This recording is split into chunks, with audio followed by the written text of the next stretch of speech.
Kahanda na sina Mars Yasmin at Pars Carlos na i-share sa atin ang kanilang mga iyak-tawa moments.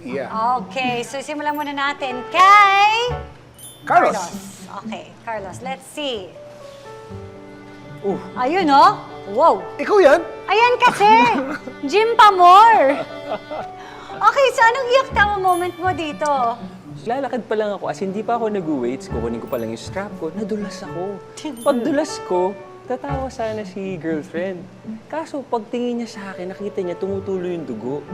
Ako naman sa lakas ng impact, kesa ma-unconscious ako, parang nagising ako, parang nagka-energy ako. Sabi ko, tara babe, tuloy natin, workout na tayo.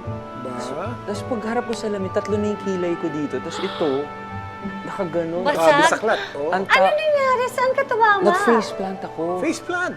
Yung sapatos ko, hindi ko siya ginamit since pandemic. O naiwan. So pag iwan niya, nadulas ako, nag-faceplant ako. Tapos pagtayo ko, sa akin, parang wala lang. Sa kanya yung reaction niya, in shock. So after nun, diniretso na kami Makati Med. Kinunan ako ng okay, wala kayong COVID. So pagdating yung dugo, lahat nandito na. Oh. Tapos eventually natahi, teto na siya, tinahi. Ito 7 stitches, ito 12. Pag uwi, sabi sa akin ng girlfriend ko, babe, okay ka na? Pwede na ako tumawa. Sabi ko, tara, tawa na tayo. Tapos umiyak ako. Parang sobrang accident. Like, hindi siya... At saka medyo freaky, ha? Medyo hindi lang siya parang nadulas, nauntog.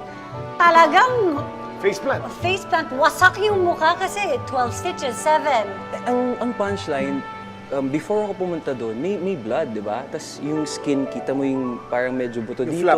Oo. Yung flap, tapos yung lips mo. Pero hindi siya namamaga. The following day, oh my gosh, itong buong to, black.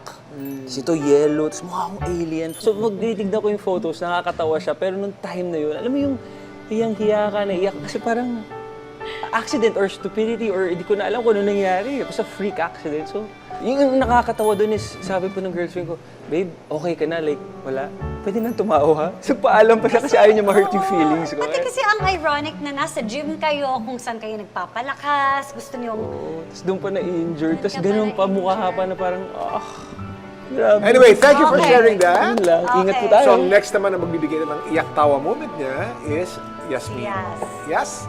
Okay, Iya, basahin naman natin ang kay Yasmin. Okay.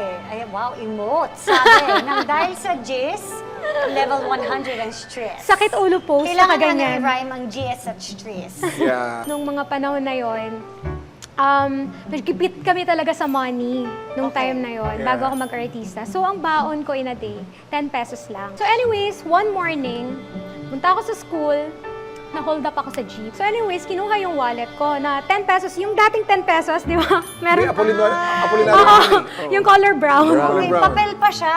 Papel. And then, kinuha niya yung wallet ko. Pagkuha niya ng money, ano ba yan? 10 pesos lang ang laman ng wallet mo. Ang ganda-ganda mo, yan lang ang pera mo. Tapos binato sa akin yung wallet. Binalik pa sa'yo. Kinuha pa ba? Kinuha pa ba yung 10 pesos? Kinuha niya yung 10 pesos ko. Binalik yung wallet. Binalik niya yung wallet. Kinuha niya yung 10 pesos ko. Okay. So, nilakad ko from my school. So, circle yun yung circle. Pamunta pa uwi sa amin, Teacher's Village. So, lakad ako ganyan. Naiiyak-iyak na ako kasi wala na akong money. So, yung 10 pesos Kasi ko wala na siyang 10 Hinold up ako. pesos. Inuwa pa nag-iisang 10 pesos ko. Looking back at how poor you were at yung pinaghirapan mo dati, how do you feel now? Minsan pinagtatawanan ko, ngayon tinagtatawanan ko na siya kasi parang, ang bihira kuya, 10 pesos na nga lang, hinuha mo pa sa akin.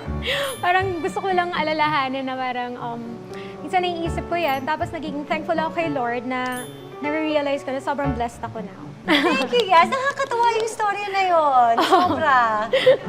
Thank you, guys. Very revealing na nalaman natin na at one point, talagang hirap na hirap pala sa buhay si Yas. Oo. Ngayon, pa crispy tofu na siya. Oh.